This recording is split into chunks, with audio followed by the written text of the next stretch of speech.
5/6/2026 வெள்ளிக்கிழமை இன்றைய தினம் வெளியான காலை முரசு பத்திரிகையின் செய்திகளை தொகுத்து வழங்கும் நான் என்கே கஜரூபன்.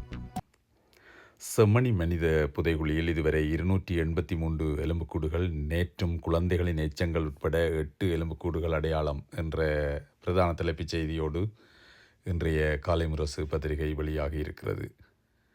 வாக்குறுதிகளை என்பிபி அரசு உடன் நிறைவேற்ற வேண்டும், ஐக்கிய மக்கள் சக்தி வலியுறுத்து. முதியோர் இல்ல தீ விபத்து உரிமையாளருக்கு விளக்கமறியல் ஆகிய செய்திகள் இன்றைய பத்திரிகையின் முற்பக்கத்தில் இடம்பெற்றிருக்கின்றன. இலங்கை தமிழர் ஆசிரியர் சங்க பிரதிநிதிகள் வடக்கு ஆளுநர் வேதநாயகனுடன் விசேட சந்திப்பு என்ற செய்திக்கான புகைப்படங்களுடனான செய்தி விரிவாக காணப்படுகின்றது. ஜனாதிபதி அன்றகுமார தலைமையில் கடற்படையில் உத்தியோகபூர்வமாக இணைந்தது சமுத்திர விஜய கப்பல். இலங்கை கடற்படையினரின் செயற்பாடுகளை விரிவுபடுத்துவதற்காக அமெரிக்க கடலோர பாதுகாப்பு திணைக்களத்தால் வழங்கப்பட்ட ஆழ்கடல் கண்காணிப்பு கப்பல் சமுத்திர விஜய அது இலங்கை கடற்படையோடு உத்தியோகபூர்வமாக இணைத்து கொள்ளப்பட்டது குறித்த செய்தி புகைப்படங்களுடன் இடம்பெற்றிருக்கிறது. ஜனாதிபதி அனுரகுமார திசாநாயக தலைமையில் இந்த சமுத்திர விஜய கப்பல் கடற்படையில் இணைந்து கொண்ட புகைப்படங்களை விரிவாக 2 பக்கங்களில் காணக்கூடியதாக இருக்கிறது. செம்மணி மனித புதைகுழி அகழ்வு பணி குறித்த புகைப்படங்கள் அடுத்து இடம்பெற்றிருக்கின்றன.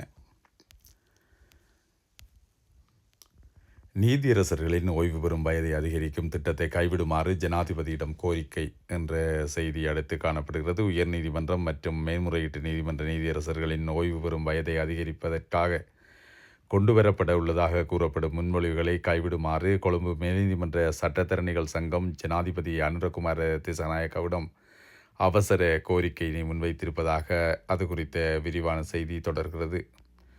பயங்கரவாத தடைச்சட்டத்தை அமுல்படுத்துவதில் பாரபட்சம், கிளிநொச்சி கலைஞரை அதன் கீழ் கைது செய்தமை தவறு, நாமல் ராஜபக்ச எம்பி காட்டம் என்று ஒரு செய்தியும் இடம்பெற்றிருக்கிறது.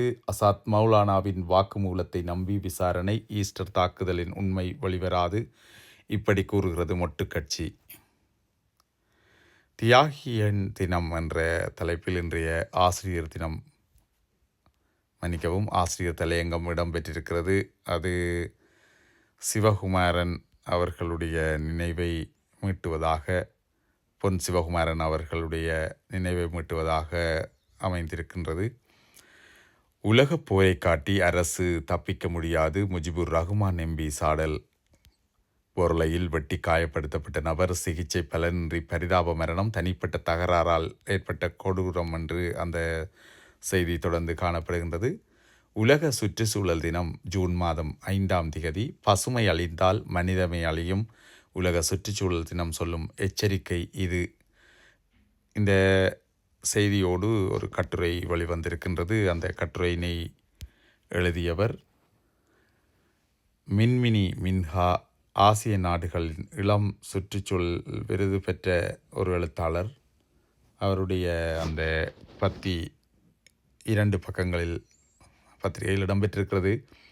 தியாகி பொன் சிவகுமாரனுடனான என் ஊடாட்டத்தின் பட்டறிவு பகிர்வு என்று எதிர்க்கட்சி தலைவர் வடமாகாண சபை சி தவராசா அவர்கள் எழுதிய ஒரு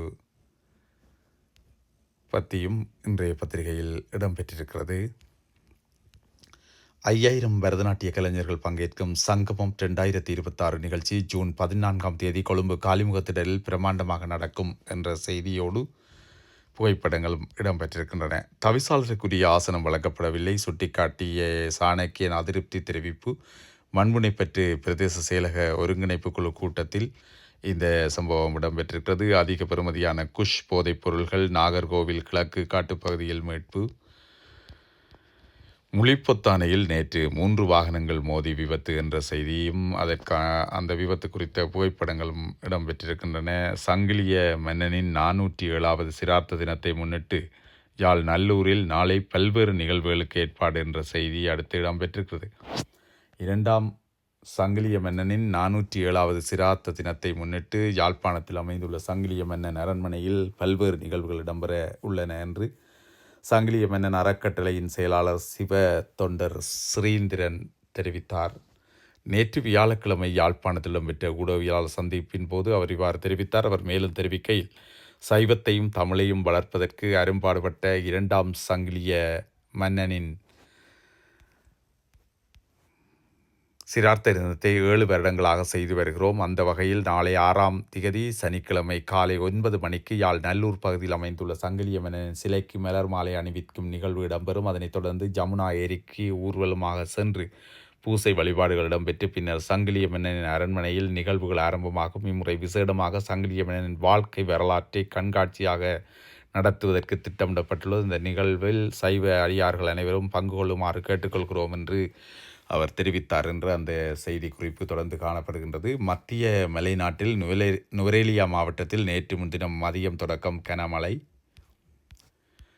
டிராக்டர் பாவித்து கரைவலை தொழில் செய்த 6 பேர் நேற்று கட்டைக்காட்டு பகுதியில் கைது என்ற செய்தி புகைப்படத்துடன் இடம்பெற்றிருக்கிறது. வடமராட்சி வடக்கு ஒருங்கிணைப்பு குழு கூட்டத்தில் குழப்பம், நாடாளுமன்ற உறுப்பினர்களின் பிரதிநிதிகள் வெளிநடப்பு, முன்னாள் அமைச்சர்களுடன் ஞானசார தேரர் முக்கிய சந்திப்பு, தாதியர் பயிற்சிகளுக்கு மேலும் 3000 பேரை இணைத்துக் கொள்ள வர்த்தமானி வெளியீடு, இலங்கை அதிபர் சேவை தரம் 3க்கான ஆட்சேர்ப்பு பரீட்சைக்கான புதிய திகதி அறிவிப்பு என்ற செய்தி அடுத்து இடம்பெற்றிருக்கிறது. ஜூன் 7ஆம் திகதி அந்த பரீட்சை இடம்பெற இருக்கின்றது. அரசு சேவையை டிஜிட்டல் மயமாக்கி அதிகாரிகளை வலுவூட்டும் தேசிய வேலை திட்டத்தின் முதற்கட்ட நடவடிக்கைகள் ஆரம்பம்.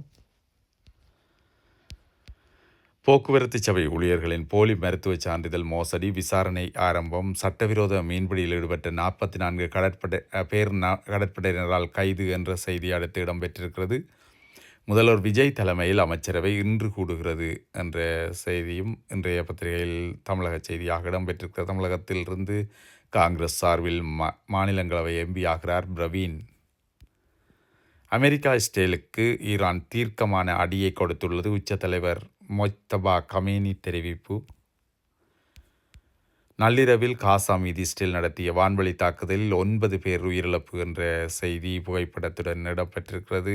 ராசிபலன் பகுதியை தொடர்ந்து இறுதியாக திருமலையில் யுத்தத்தால் பாதிக்கப்பட்ட மக்களுக்கு வீடுகளை வழங்குவதில் அரசாங்கம் இழுத்தடிப்பு என்று இம்ரான் எம்பி குற்றச்சாட்டு என்ற செய்தி இடம்பெற்றிருக்கிறது. அந்த செய்தியோடு இன்றைய பத்திரிகை செய்திகள் நிறைவுக்கு வருகின்றன.